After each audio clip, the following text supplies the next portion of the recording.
After almost 6 weeks in Florida, the Nationals unpacked at the locker stalls in their home park on Monday, surrounded by the familiar and eager to move a day closer to games that count. "I said this about 7 days ago, I hit the wall," manager Davey Martinez said before Monday's exhibition game against the Yankees. "Okay, spring training should be done, let's go." I could see it in the players' faces. They'd had enough. Granted, we've still got 4 more days until the season starts, but they're ready to go.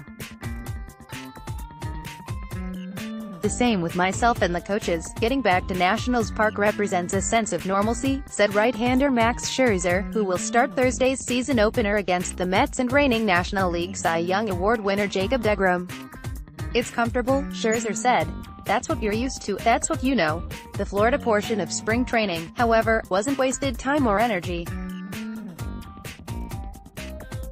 Martinez drilled fundamentals into his club, hoping to eradicate some of the mental mistakes that plagued them last season, when a club with designs on winning a World Series stumbled to an 82-80 record.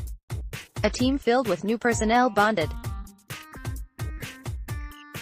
The clubhouse has a different vibe, especially with the departure of slugger Bryce Harper via free agency to the Phillies, with whom he signed a 13-year, $330 million deal.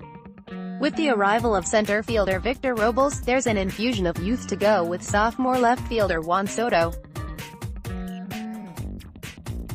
Right-hander Anibal Sanchez was brought in and righty Jeremy Hellickson was resigned to stabilize the rotation. The back end of the bullpen was remade with the additions of righty relievers Kyle Barraclough and Trevor Rosenthal, setting up for closer Sean Doolittle. The Nats remade their catching core, trading for Yan Gomes and bringing Kurt Suzuki back. "Some of the personnel may have changed, but the motivation to succeed has not," said first baseman Ryan Zimmerman, the club's longest-tenured player. "We're in a good position where every year, we're expected to make the playoffs," Zimmerman said. "Ownership continually puts a good team on the field and we're lucky to have that.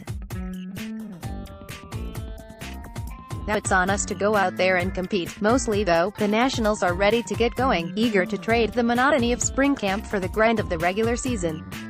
They want to erase the memories of what went wrong last year, when injuries and inconsistent play conspired against them.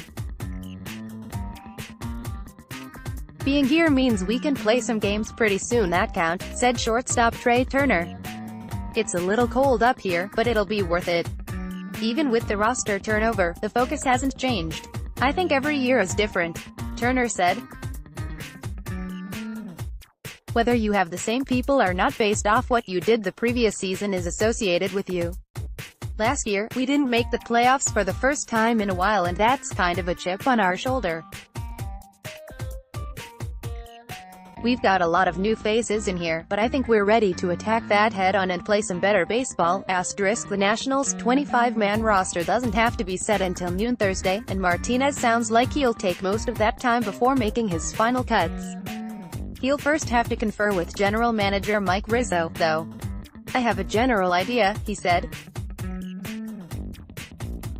"We're going to sit down, Mike and I, tomorrow and talk about some different options.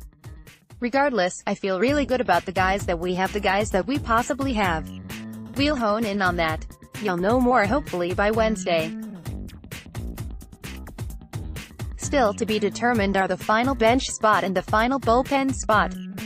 Infielders Adrian Sanchez and Jake Noel, who has impressed in camp but has only 66 games above single-A, and outfielder Andrew Stevenson are battling for 2 bench spots. Right-handers Barraclough, Justin Miller, Wander Suero and Austin Williams are competing for the final 3 spots in the bullpen. Martinez said the Nationals will open with an 8-man bullpen featuring Hellickson, the No. 5 starter, as the long man because of multiple off days in the season's first couple of weeks. That will allow the Nats to carry a 5-man bench at the start of the season. Right-hander Coda Glover, right forearm strain, outfielder Michael A. Taylor, sprained left knee and hip, and utility man Howie Kendrick, left hamstring strain, will open the season on the injured list.